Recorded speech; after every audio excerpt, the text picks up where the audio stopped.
ধর্ম যদি কেউ যাজন করেন, অভ্যাস করেন, অনুশীলন করেন, তাহলে তার কখনো প্রত্যবায় নাই, মানে লোকসান নাই, লাভ আছে। মানে সবটাই লাভ, সবটাই লাভ। এতে কোনো ক্রমভঙ্গ হবে না। এইখান থেকে আরম্ভ করো, তা নয়। যখনই তুমি বুঝছো তখনই তুমি আরম্ভ করো, আর দেরি করবে না।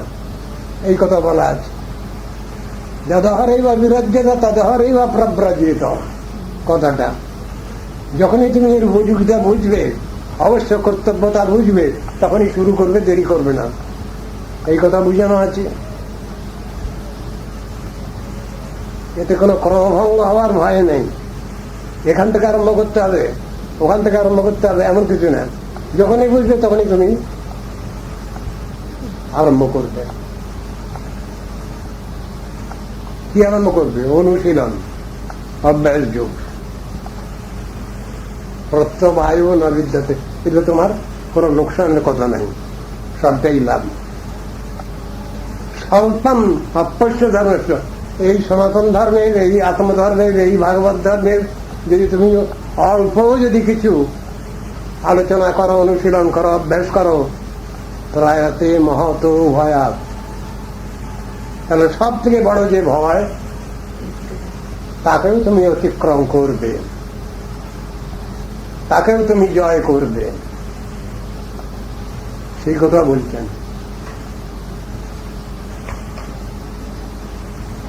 সব থেকে বড় অভ্যাসের মধ্যে নামানুশীলন, এই হল সব থেকে বড় কথা। বিশেষত কলহ যুগে,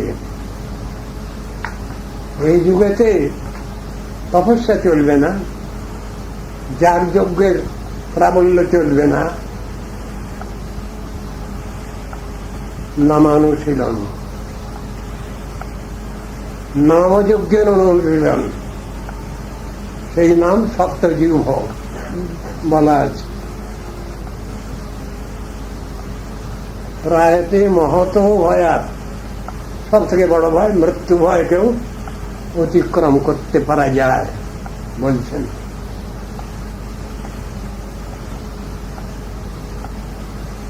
সুখতরম অপরং ন জাতু জানে, হরিচরণ স্মরণম মৃতেন তুল্যম। কার কথা? কালকে যার কথা আলোচনা হচ্ছিল একটু,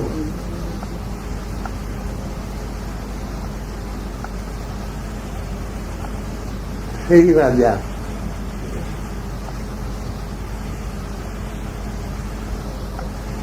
তার লিখিত যে সব তার মধ্যে আছে। আমি সব থেকে সুখকর বিষয় মনে করি হরিচরণ স্মরণ, এর থেকে ভালো ব্যবস্থা নেই। সুখতরম অপরম ন জাতু জানে, হরিচরণ স্মরণম মৃতেন তুল্যম। কথা বুঝাচ্ছেন। তা ভগবানের নামেতে সব রকম ধর্মের মীমাংসা হয়ে যায়, কিন্তু সে নাম তো নামাক্ষর নয়, নাম ব্রহ্ম।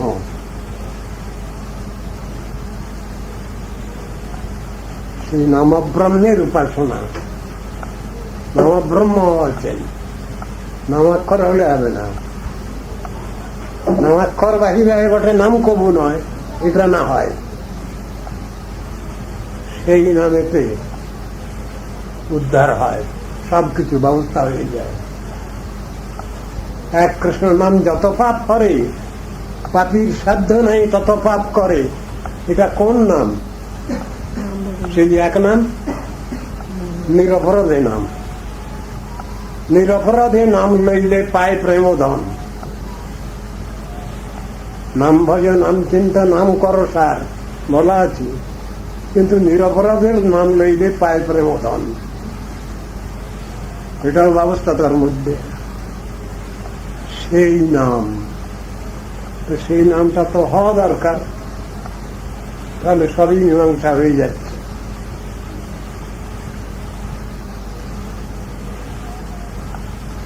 বিদ্যতে হৃদয় গ্রন্থি, সেই নামের উপদেশে, সেই নাম শ্রবণেতে বিদ্যতে হৃদয় গ্রন্থি।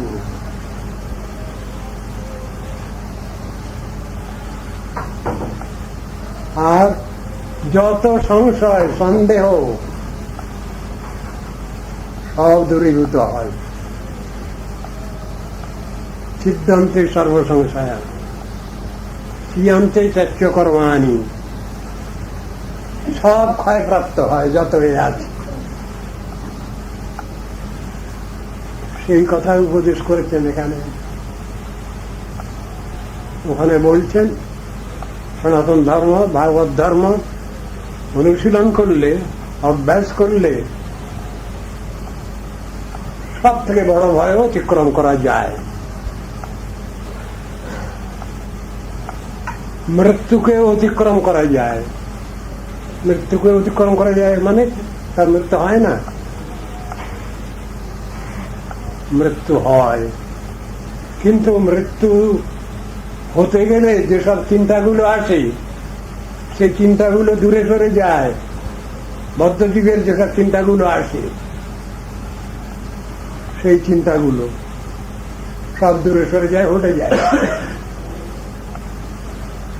মধ্যযুগের কি চিন্তা আসে? শুধু গৃহস্থদের আসে না, শুধু গৃহস্থদের বললে হবে না, তারা গালাগালি দেওয়া হবে, এক পেশা বিচার হয়ে যাবে, তাহলে তা নয়। এটা কি দেরও আসে? কেন আসে? কেন বলবো এটা? না, বহু বছর মঠে বাস করে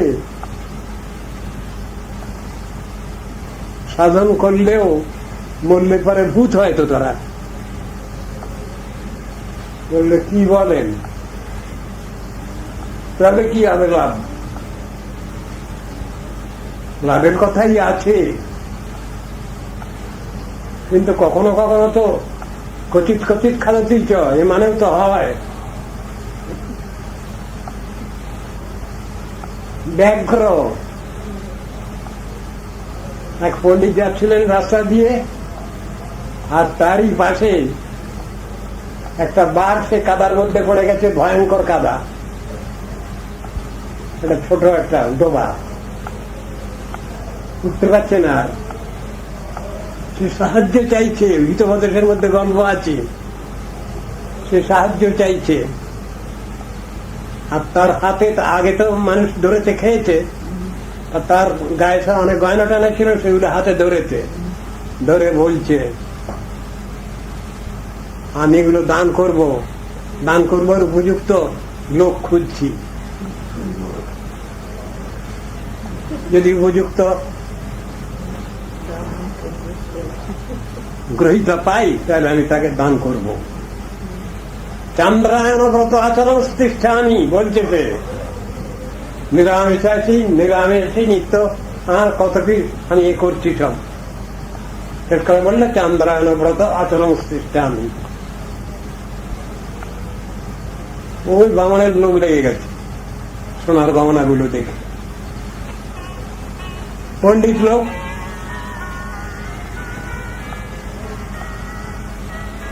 বিপূর্ব অপূর্ব গ্রাগাতু বলছে, ব্যাঘ্র ডেলিভিশন মনে মনে বলছে। যখনই গেছে তখনই ধরেছে খপ করে। তখন পণ্ডিতের কাণ্ডজ্ঞান হয়েছে, তখন বলছে কচিত কচিত খাদতেই চ, শুধু আগ্রহণ করে না, কখনো কখনো মাথা মুড়িয়ে দেয়, মটকে দেয়। তখন আর বুঝে কি হবে? তখন তো সব বোঝা শেষ। আর তখন আর ডেরিভেশন চলছে না, শব্দের মুশকিল। কি করবো আমরা? আমাদের অবস্থা তাই। গুরু বৈষ্ণব বলে দিলেন এই পথে চলো, এইভাবে চলো। যেতে যেতে পার্থিব জগতের চাকচিক্য, লোভ, প্রলোভন, সেগুলো সব সময় আমাদের বাধা দিচ্ছে, সব সময় সমস্ত প্রলোভনকে সংযত করে এগোতে পারলে তাতে ভালো, আর তা নাহলে ঘাড় মটকাবে। কথাটা আছে। এই যারা তামসিক তান্ত্রিক উপাসনা করেন, যারা তাদের ক্ষেত্রে এইরকম ধরনের প্রায়ই হয়।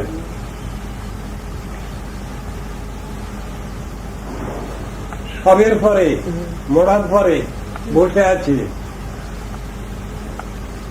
মন্ত্র জপ করছে, এক সময় এমন হচ্ছে সেই যে মরাটা সে একবারে ফুলে ফেটে উঠেছে, একবারে তাকে ফেলে দেবে, কিন্তু চেপে পড়ে থাকতে হবে। আর যিনি তান্ত্রিক গুরু তিনি পিছনে আছেন, সামনে থাকেন না, পিছনে ওকে গার্ড দেওয়ার জন্য। এই হবে, ভয় করবে না। যদি ভয় করে তাহলে মরল সে, তাহলে তার সে তামসিক সাধনা এ হলো, নষ্ট হয়ে গেল এবং তার প্রাণটাও যাবে। এসব আগে বলে ফেলে বুঝিয়ে দিয়ে তারপরে সেসব আসনে বসে। অত বলা সত্ত্বেও গাবড়ে গেছে, মন্ত্র জপ করার সঙ্গে সঙ্গে সেই মরাটা একবারে মানে উঠতে চাইছে, তার চেপে ধরে পড়ে থাকতে হয়, ভয় করলেই মরল। সে আর পাচ্ছে না, তখন বলছে গুজু গুজু মরটো ফাপু, গুজু গুজু মরটো ফাপু মানে কি বুঝলে, মরটা পোফাচ্ছে, দর চেপে পড়ে সে ভয়েতেই মরছে, আর কি হবে। আর সেই সঙ্গে সব ভূত প্রেত পিশাচ ডাকিনি ঠাকিনি সব এসে হাজির হয়, তারা এসে অত্যাচার আরম্ভ করে, ভয় দেখায়। কোন ভয়ে ঘাবড়ালে হবে না, যেই ভয় হলো আর মৃত্যু, ভয় মানেই মৃত্যু। এই কথাই ভাগবতে খুব স্পষ্ট ভাবেই বলেছেন, ভয়ং দ্বিতীয়াদি নিবেশতশ্চাৎ ঈশাদপেতশ্চ বিপর্যয় অস্মৃতি। ভয় বলে যে জিনিসটা আমাদের দ্বিতীয়াদি নিবেশের জন্য হয়। দ্বিতীয়াদি নিবেশ মানে ভগবান ছাড়া অন্য কোন বস্তুতে বিশ্বাস বা প্রতীতি বা নির্ভরতা, ভগবান ছাড়া,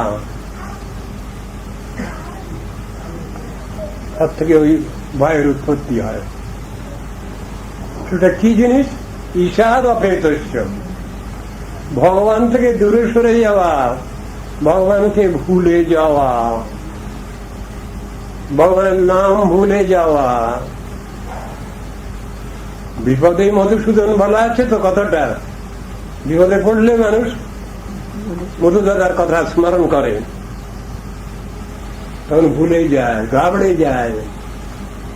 বিপদ যখন আসে তখন সে ভগবানের নামও ভুলে যায়, উল্টো পাল্টা বকতে থাকে। বুদ্ধি যদি থাকে, বুদ্ধি থাকলে তো হবে না, শুধু অভ্যাস যদি থাকে। এই জন্যই অভ্যাস যুগের দরকার হয়। সে শত বিপদ আপদেও সে ভগবানের নাম ভুলবে না, একবারে উচ্চ ঈশ্বরে চিৎকার করে একবার হরে কৃষ্ণ বলতে থাকবে, সব মুশকিল কি আসেন, সব ঠিক হয়ে যাবে। সাধপেতস্য বিপর্যয়, এই ভগবানকে ভুলে যাওয়া, ভগবানের নামকে ভুলে যাওয়া একই কথা। ভগবান এবং ভগবানের নাম দুই একই বস্তু। ঈশাদপেতস্য, তখন কি হলো? আমাদের বুদ্ধির বিপর্যয় হলো, বুদ্ধি বিভ্রম হলো, অস্মৃতি। কারণটা কি? ভগবত বিস্মৃতি, ভগবানকে ভুলে গেছি। ঠিক যে মুহূর্তে ভগবানকে ভুলে যাই, আর ঠিক সেই মুহূর্তে বিপদ এসে হাজির হয়।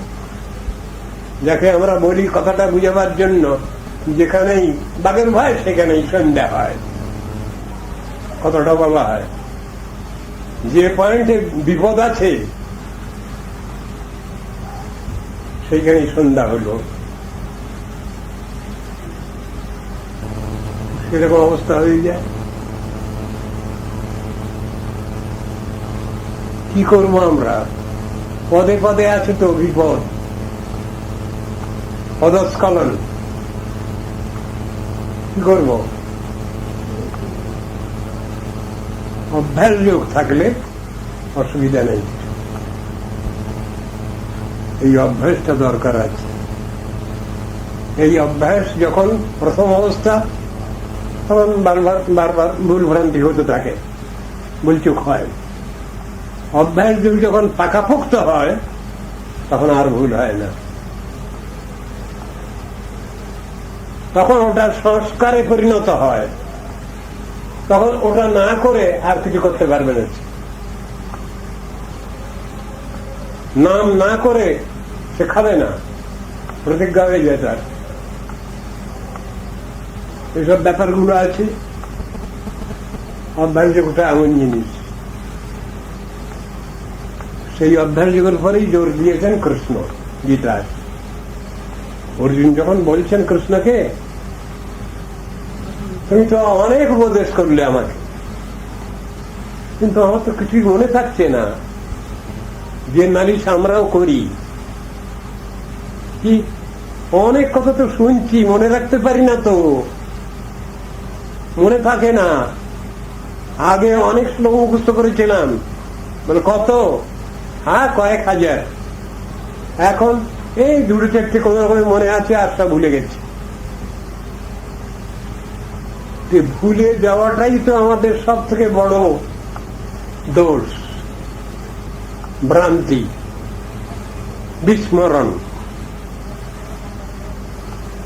এটাই তো বদ্ধজীবত্বের লক্ষণ। বদ্ধজীবের লক্ষণ এটা, ভুলে যাওয়াটা। যখনই ভগবানের নাম কেটে কেটে স্মরণ করি, তখন আর তার বদ্ধত্ব থাকে না। সেটা যখন স্থায়ী হয়, ভগবান কৃপা করেন নিশ্চয়ই। আর তার আশীর্বাদ থাকলে আর বলবো না এই কথা। সেই রকম ধরনের অভ্যাসটাই তো করতে হবে। ওইখানে বলছেন ভগবানকে ভুলে যাওয়া, ভগবানের নাম ভুলে যাওয়া, এইটা বিস্মৃতি, অবিস্মৃতি। আবার ঠিক পাশাপাশি বলছেন অবিস্মৃতি তং, কি অবিস্মৃতি কৃষ্ণ পদারবিন্দয়ু ক্ষীণত্তভদ্রাণি চ সংতনোতি সত্যস্য শুদ্ধিং পরমাত্মা ভক্তিং জ্ঞানঞ্চ বিজ্ঞান বিরাগযুক্তম বলছেন পাশাপাশি।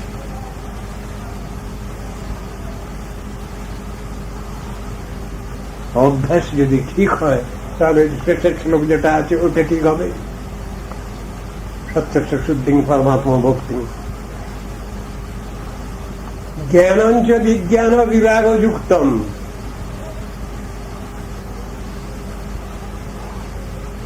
বিরাগযুক্তম মানে বৈরাগ্য, জ্ঞান বৈরাগ্য। তাই কিছুক্ষণ আগেই পড়লাম, বৈরাগ্য আর জ্ঞান না থাকলে ভক্তি লাভ হবে না, নাকি? এমন কথা যদি কেউ বলেন, ভগবানকে লাভ করতে গেলে বৈরাগ্য আর ভক্তি বৃত্তি যদি না থাকে তাহলে কিছুই হবে না। এ কথা যদি কেউ বলেন, তিনি তত্ত্ব দর্শন ঠিক বললেন না। তাহলে কি হবে কথাটা? ভক্তি লাভই করতে হবে আমাদের, আর ভক্তি লাভ হলে পরে জ্ঞান এবং বৈরাগ্য তার পিছনে আছে। বসুদেবে ভগবতী ভক্তি যোগ প্রযোজিত জনয়তি আশু বৈরাগ্যং জ্ঞানঞ্চ যদ অহৈতুকম বলছেন কথাটা।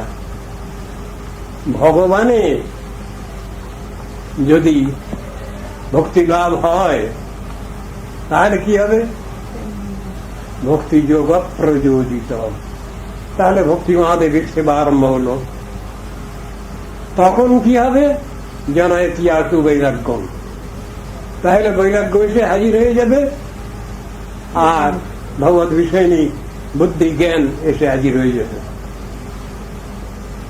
তাহলে এই জ্ঞান বৈরাগ্য কবু নয় ভক্তির অঙ্গ, এই যে কথা ব্যাখ্যা করা আছে চৈতন্য চরিতামৃতে, ওইটার অর্থ ওই জ্ঞান বৈরাগ্যদি কবু নয় ভক্তির অঙ্গ। ভক্তি লাভ হলে ওটা আসবে। আর তার আগে যে বৈরাগ্যটা আমরা দেখাই সেটা বৈরাগ্য নয়, ওটা কিছু লোক দেখানো কিছু।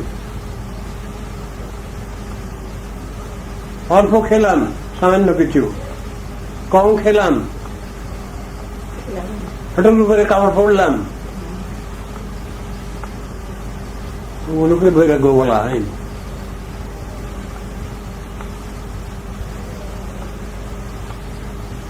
একই রকম ধরনের ব্যাখ্যা শুনেছি, আমার গুরুদেবের কাছেও শুনেছি, প্রভুপাদের কাছেও শুনেছি, একই ব্যাখ্যা। সেখানে বলছেন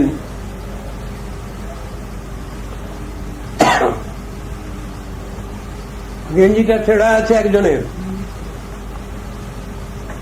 গুরুদেবকে সাষ্টাঙ্গে দণ্ডবোধ করেছে, গুরুদেব দেখে নিয়েছেন, দণ্ডবোধ করে চলে যাচ্ছে। শোনো, সামনে যে এসেছে ওই গেঞ্জিটার মধ্যে হাত দিয়ে ফড়ফড় করে ফেলে ফেললেন।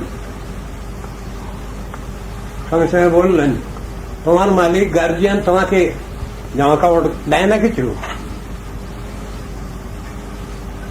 আমার গুরুদেব বলছেন সেই ছেলেকে, ব্রহ্মচারী, তোমার গার্জিয়ান তোমাকে দেখে না, তার কি দায়িত্ব নাই ভরণ পোষণের? বলছি কি ব্যাপার?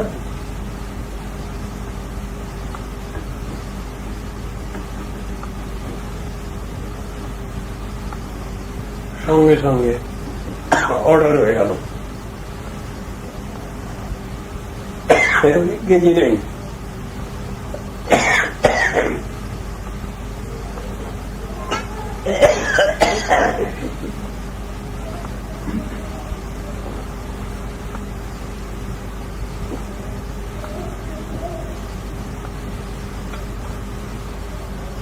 তুমি গার্জিয়ানের অসম্মান করছো। পূর্বদের এরকম করতেন, লোকের কাছে দেখানো যে ওটা বৈরাগ্য নয়, বৈরাগ্য না স্বাভাবিকই বৃত্তি।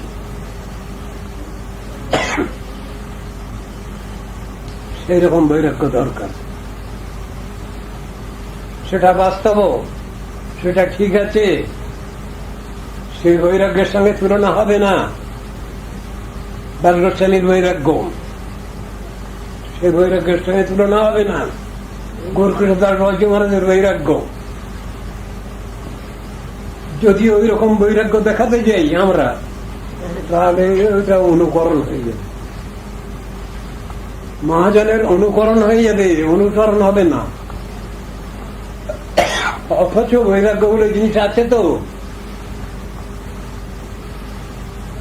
রঘুনাথের বৈরাগ্য যেন পাষাণের রেখা বলা আছে, কিরম কঠোরতা। গৌরকিশোর দাস বাবাজী মহারাজ কোনদিন ইচ্ছা করলেন কিছু খাবেন, চাল আছে, চারটি চাল নিয়ে চিবিয়ে নিলেন। বড় লোক হয়েছে না, লঙ্কা ছিল পাশে, লঙ্কা নিয়ে আচ্ছা করে ফেলে দিলেন, খা খা। কি ব্যাপার? আর খালি বড় লোক না, লঙ্কা ভেঙে আচ্ছা করে ঘুরে দিলেন জিভাতে।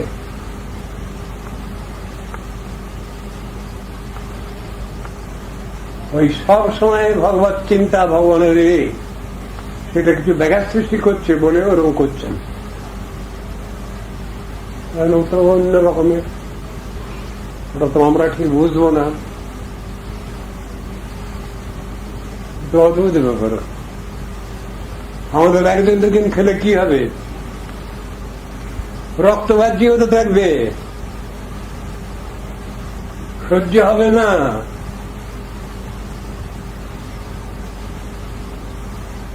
তাহলে ওর ভিতরে কোনো কৃত্রিমতা নেই, স্বাভাবিক অবস্থা। এগুলো রয়েছে, সব ব্যাখ্যা রয়েছে। ঢঙ্গ বিপ্র হরিদাস ঠাকুরের এই দেখে সে একটু নাম কিনবার জন্য সেও গোড়াগড়ি খেতে লাগলো। আর দিকে লাল পিঁপড়ে একেবারে ভীষণ ধরেছে তাকে, আর উঠে বাবরে মাবারে করে উঠে পালালো।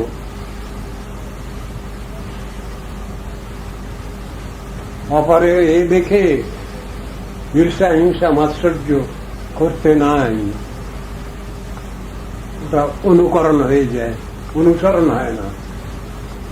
অনুসরণ জিনিস আলাদা, আর অনুকরণ কারা করে? মানররা করে। মানর গুলো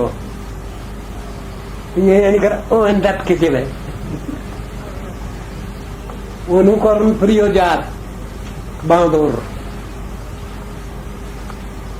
মানুষ যদি সাধন ভজনের লাইনে গিয়ে যদি ওই রকম অনুকরণ করে তো শিক্ষা তো কিছুই হবে না, তার কোনো শিক্ষাই হবে না, কোনো বৈরাগ্য হবে না, কিচ্ছু হবে না, বরং আরো অপরাধ হবে। গুরুচরণে বৈষ্ণব চরণে অপরাধ হয়ে যাবে। এইসব জিনিসগুলো আছে ওইখানে বলছি। জানাস্থায় নরো রাজন ন প্রমাদ্যেত করেছে, ধাবন নিমিল্লবা নেত্রে ন স্খলের ন পথে দিহ। ওই প্রশ্নের উত্তরে কবি ঋষি বলছেন,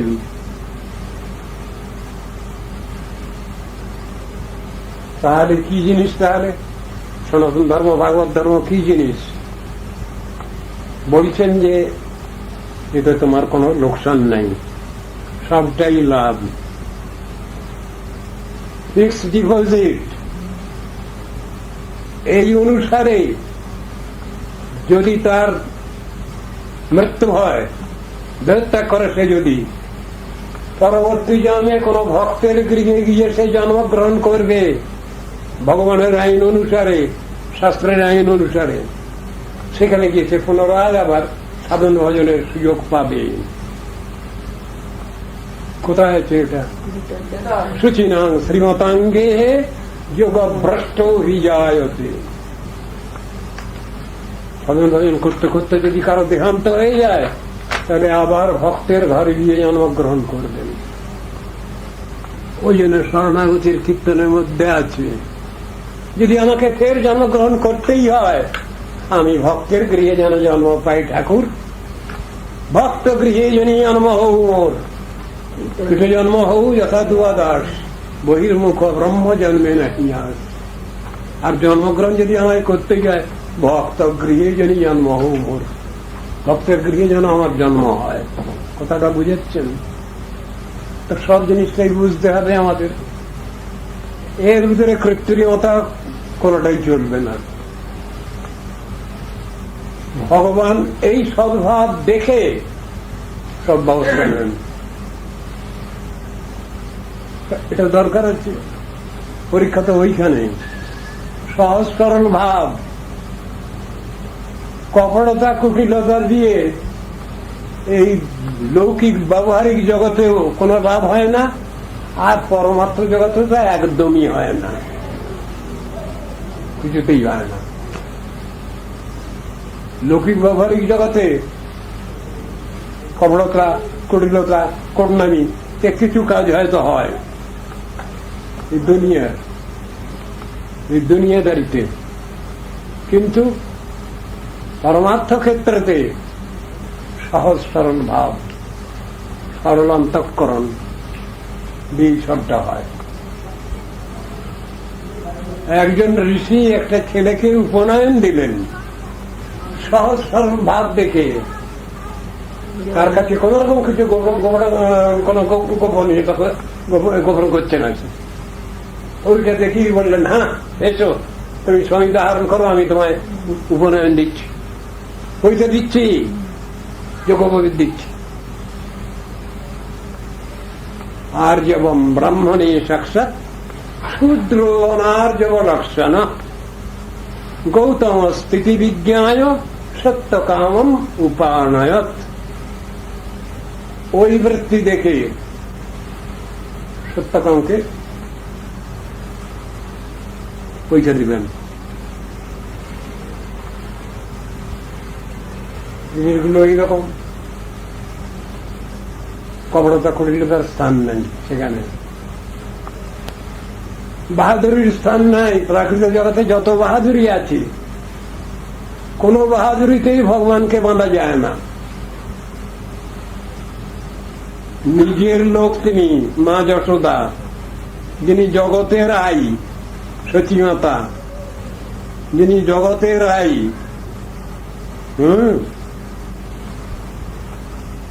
মা যশোদা, যার প্রচেষ্টা দেখে ভগবান তাকে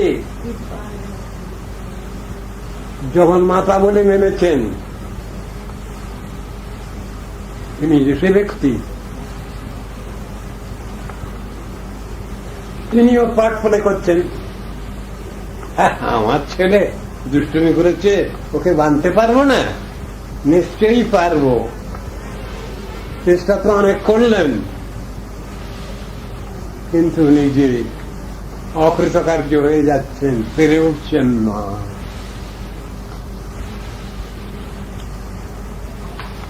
কি দিয়ে বাঁধা হয়েছিল কৃষ্ণকে? সুতো টুতো দিয়ে বাঁধা হয়েছিল নাকি? না না, গোয়াল ঘরেতেই ছিল রজ্জু। সেই বাছুর বাঁধা দড়িগুলো ছোট ছোট হয়, সরু সরু হয়, আর গরু বাঁধা দড়িগুলো তো মোটা মোটাই যায়। বাঁধতে যাচ্ছেন মা যশোদা,